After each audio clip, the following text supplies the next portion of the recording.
Hi, everybody. So happy to be with you today. So, my name is Spring. I'm an author, a teacher, and a healer.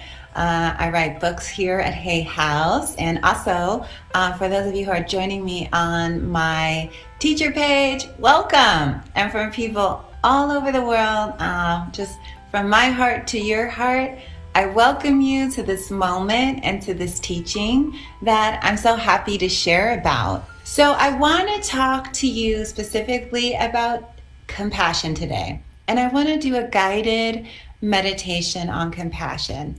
This is an area that a lot of people struggle with. And I want to talk about it with the focus of ourselves in mind, right? Self-compassion. How do we respond to ourselves when we're suffering?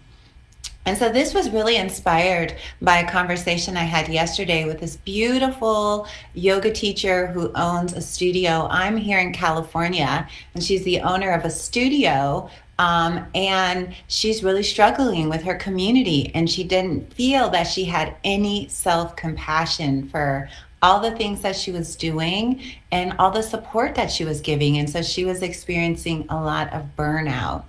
And so many of you, with so much happening in our world, our health crisis, the political, governmental situations, internally, externally, how do we respond with wisdom? And how do we really genuinely take care of ourselves? And so this is what I want to talk about today. And I want to do a guided meditation on how to develop self-compassion. Because surprisingly, a lot of people tell me they don't know what compassion truly means, especially directed toward ourselves. So I translate the word compassion as care. For me, compassion is deeply connected to love. It is love. But it's a love turned towards the suffering aspects of life, right? When we express our unconditional love for someone, we might be wishing them happiness and joy, and when we just feel that heart-filled, unconditional feeling of love. But what about when things are difficult? And so when things are difficult, compassion is that aspect of love for ourselves, love for another, and to develop it is really important. So for those of you who don't know me, I spent many years training in the Buddhist tradition.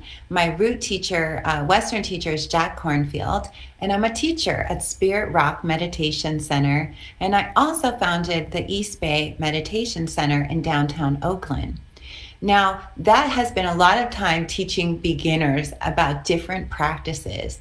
And for me, my whole life has really been dedicated and focused not on mindfulness and present moment, yes, but also the practices of the heart, compassion, love, joy, and equanimity.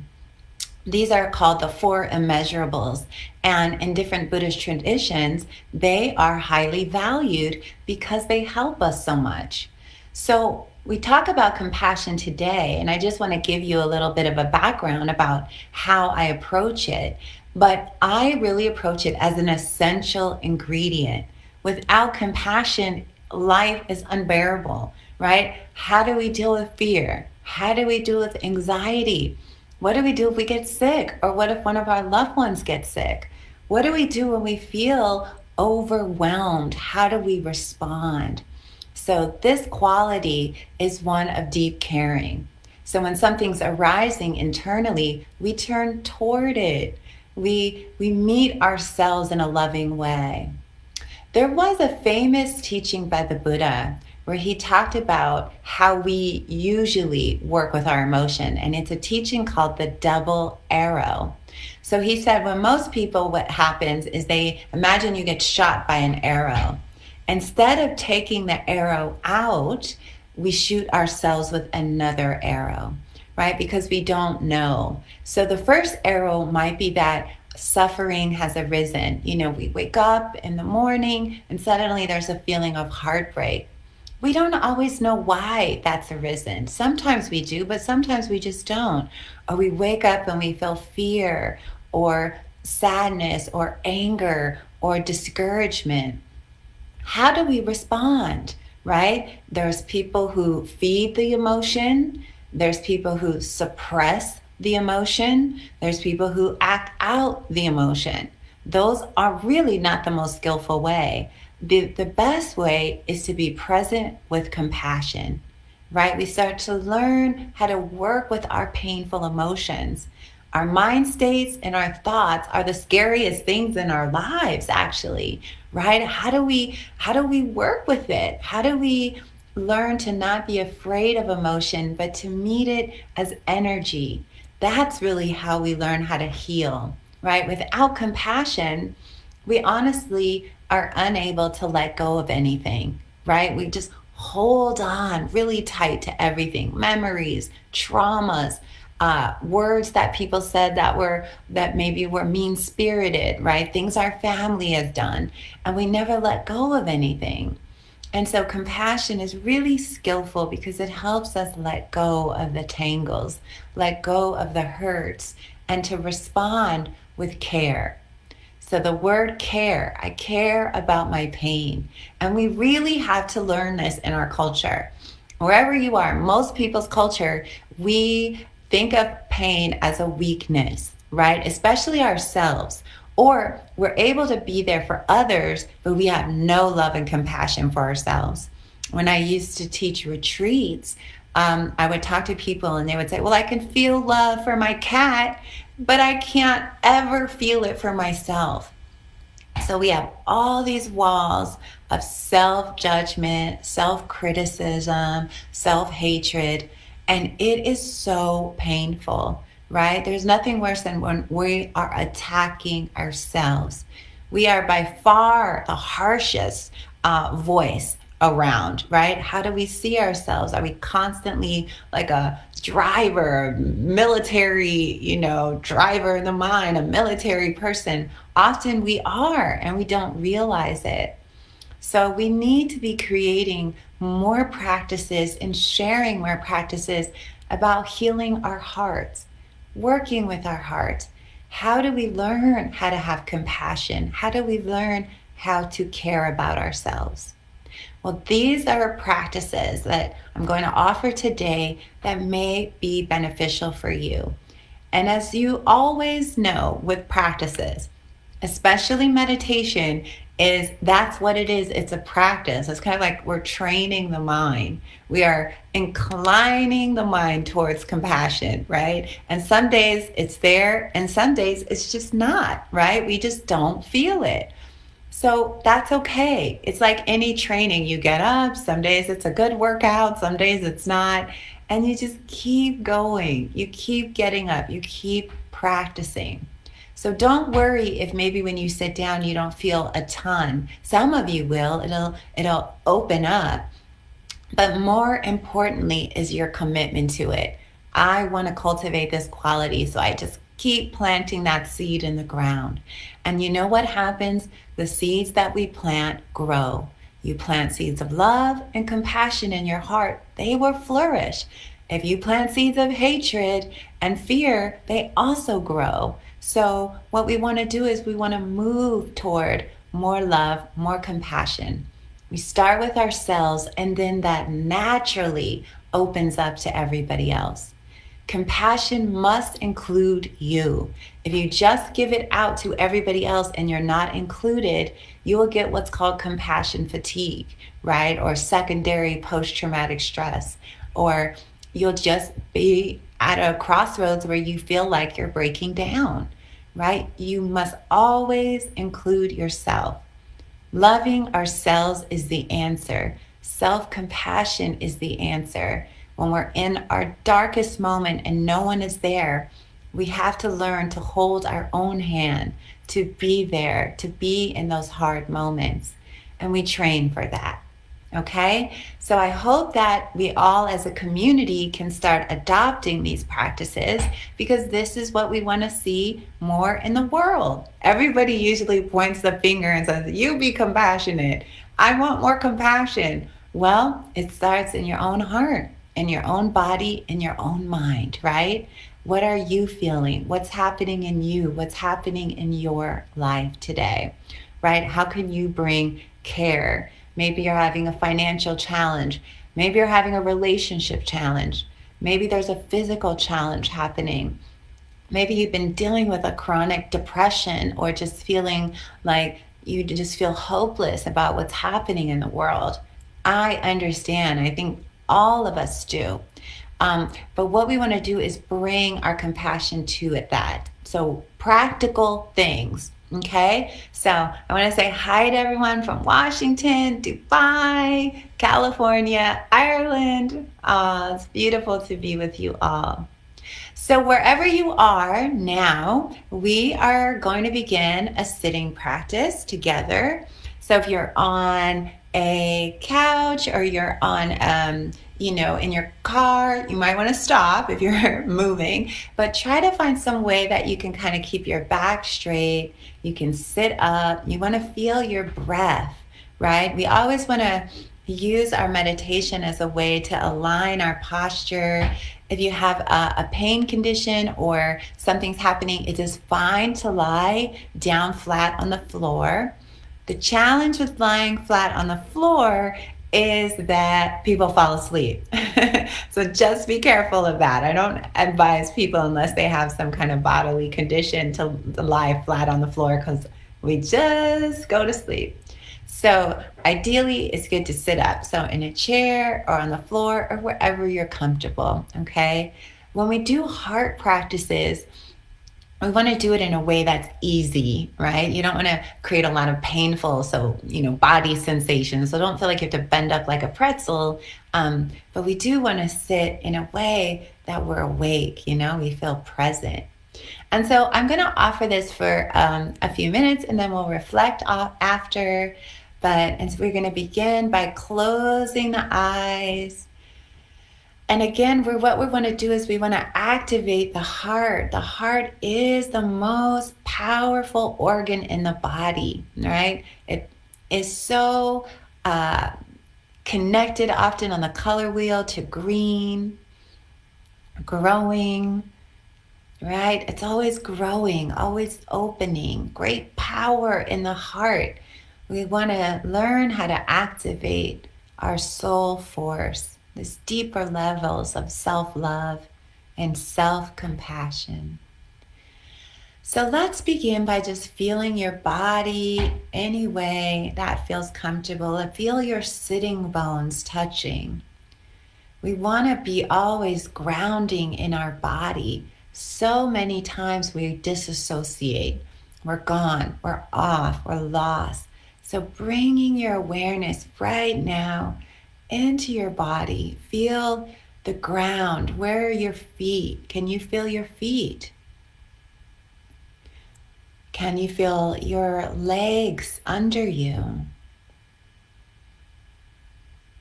And just begin to scan and feel your body. Not so much the mind right now, but we want to come into the body. Embodiment. Critical for spiritual progress. We must be in our bodies. So feel your sitting bones touching. Feel where you're making contact with the chair or the cushion or your seat. And feel your body sitting upright.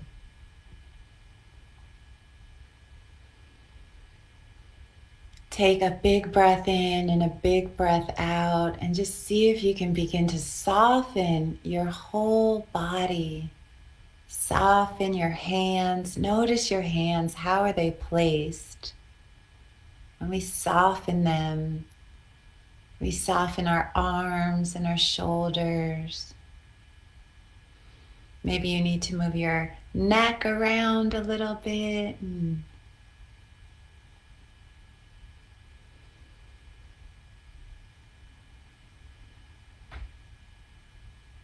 begin to just feel the rhythm of your belly with the breath, the rhythm of the rise and fall the breath makes in the belly. I often like to root my awareness in the belly. So see if you can take some deep breaths in the belly, expand on the out breath. full breaths, and on the out breath, you're just letting go more and more. And I like to encourage people when they're doing heart practices directed at themselves to put your hand on your heart. And for some people, this may seem too much, so don't worry about it if it doesn't resonate. But I often like to put my hand on my heart at moments because I direct loving energy to my heart, right? I'm directing compassion with touch. This is, our bodies are always responding to every emotion. They respond to love, they respond deeply to compassion, and they respond to all the other emotions that we have as well. So as you focus a little bit more on your heart, you might want to put your hand there or hold your hand as an act of care, right? Holding your hand as we breathe together, grounding in awareness.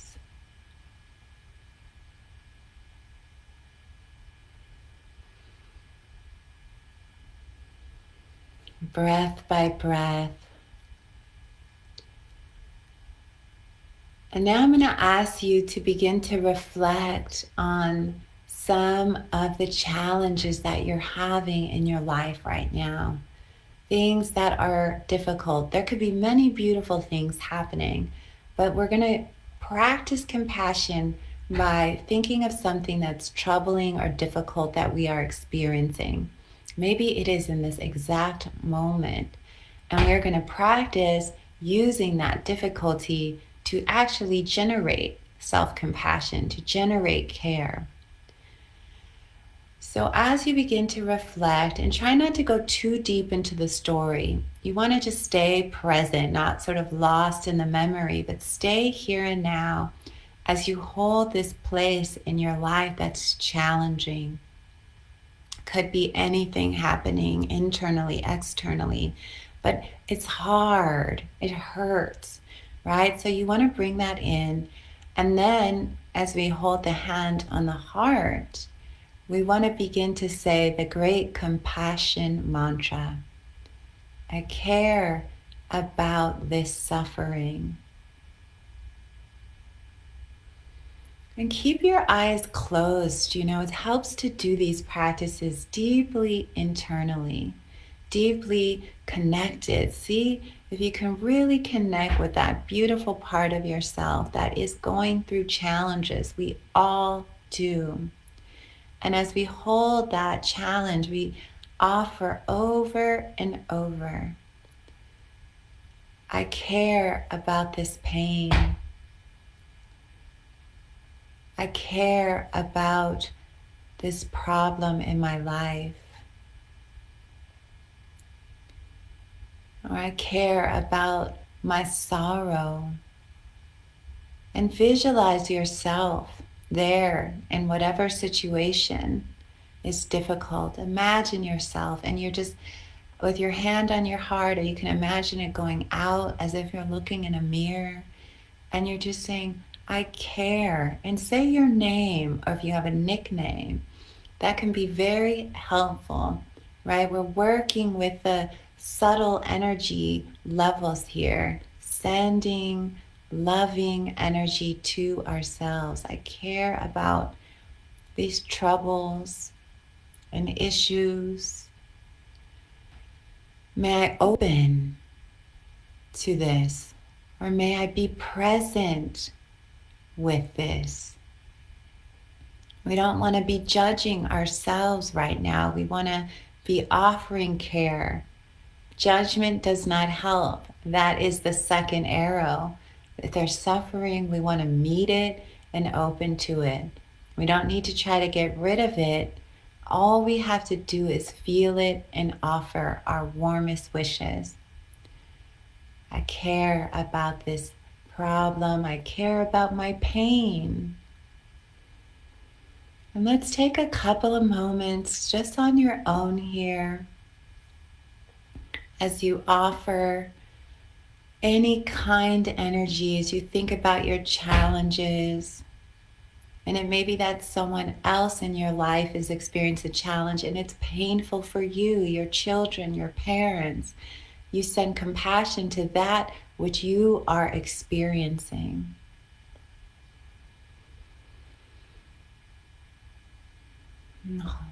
Feeling the heart or your hand. I care about these difficulties in my life.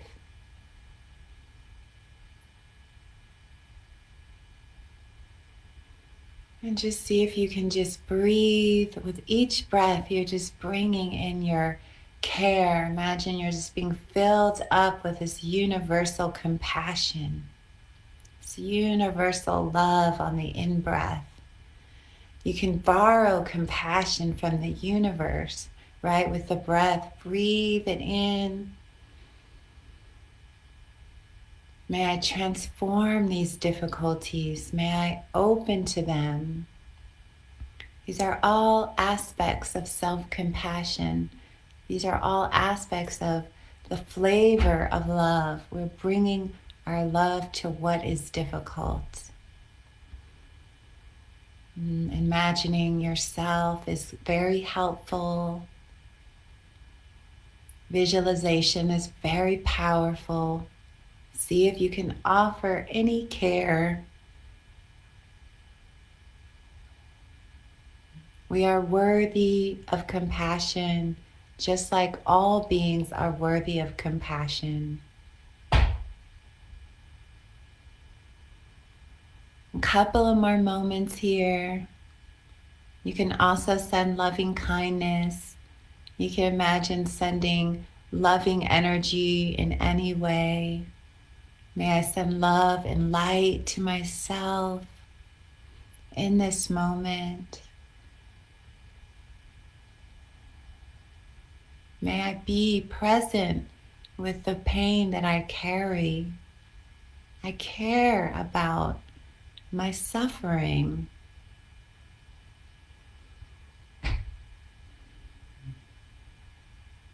Just breathing that in. I care about my own suffering. This is how we develop compassion. This is how we grow in compassion.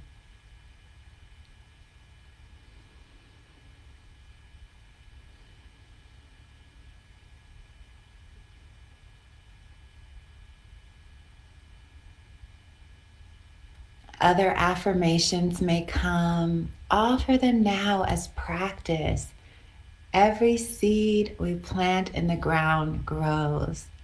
Seeds of care, seeds of self-love. May I be happy and peaceful. May I be filled with love and kindness for myself and others. May my body be healthy and radiant. And we offer this with a bow in a way. We're bowing to ourselves. We're caring about the beautiful aspects of life and the difficult aspects.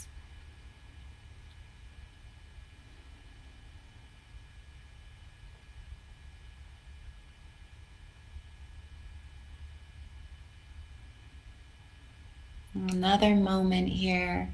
I care about the suffering in my family, in my heart, in this moment. And begin to notice how it feels when you just bring loving presence. Again, compassion is just caring, as if you would care about a child who was weeping in front of you. Can we care about ourselves in the same way? What we give out to others, we want to begin to reflect that back to ourselves. Our own hearts need our care right now so that we can be a force of good for the world, our families, our communities. So the last moment here, offering as you close your eyes and feel your body, feel your heart, maybe breathing in on a big in-breath, everyone together. And imagine it's just rainbow light, golden light, filling us, every cell, with this care, this kindness, and then breathing it out for our world. Taking it in, and we are circulating energy and circulating it back out. Breathing it in and then breathing it out.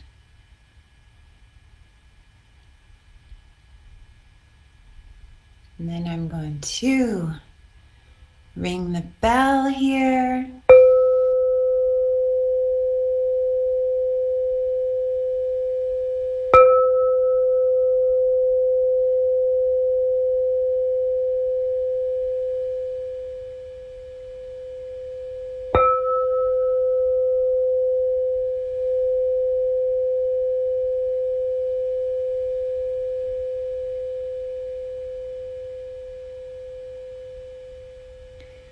And now I'd like to just say a couple of more words about compassion. I hope that that was an introduction. It's really a taste of the practice. But I really wanted people to get more of an understanding of what they could do when they were having a lot of challenging moments, or if you feel very stuck in a painful situation. The Buddha used to say that in every human life, you get 10,000 joys and 10,000 sorrows. And none of us gets to avoid that, no matter who you are. And learning how to deal with the difficult aspects of our life, our painful emotions when things are challenging, is a mark of spiritual maturity. We can grow from difficult moments. My Tibetan teacher, I remember, used to always tell me, Spring, the great thing about your pain and suffering is that you can learn how to generate compassion. And I always used to be like, what? I'd be on these long retreats and I'd be crying and the tangles in my heart and mind, working on all these different family difficulties.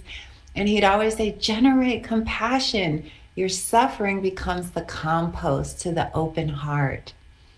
Many people, when difficult things happen, they either get bitter or shut down. And for many people, if you have faith in love, you have faith in compassion, you have faith that there's a universal intelligence that's moving through our lives, you will use your difficult moments to grow. In my book, A Fierce Heart, Finding Strength, Courage, and Wisdom in Any Moment, I talk about how my most painful situations became the light. They became they become what you share. You transform that. And if you allow difficulties to touch your heart and you stay rooted in your path, rooted in goodness, rooted in truth, you will use those difficult moments in order to grow, right? Everything is sacred compost. Everything happens for us, no matter how bad it seems.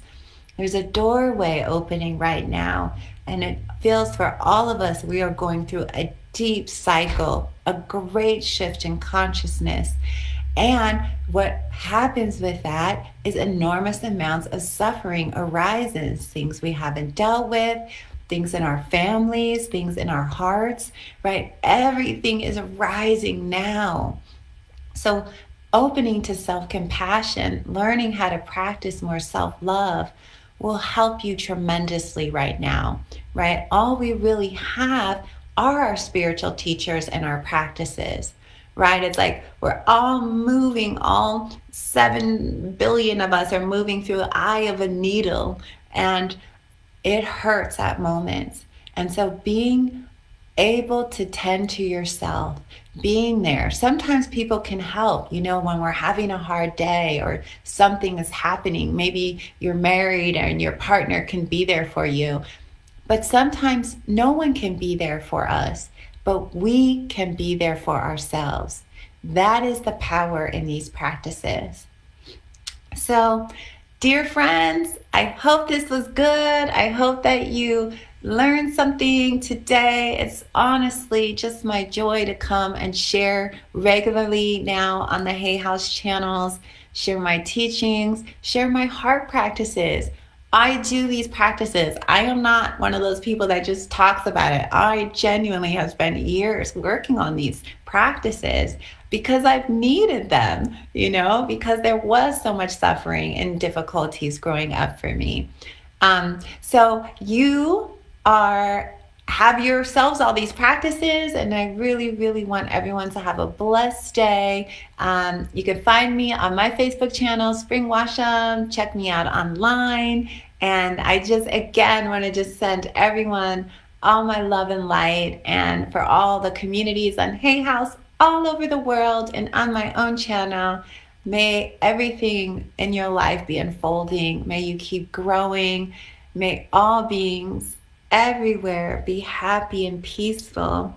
And during these times, we just keep shining our light. We keep practicing. We keep remembering Louise Hayes. We keep doing our spiritual work. And this is how we will get through this birth canal, the birth channel. Something important is happening. So keep tuning in with us all the time. And you can check out more videos on my page. Okay, everybody, lots of love. I'll see you next week.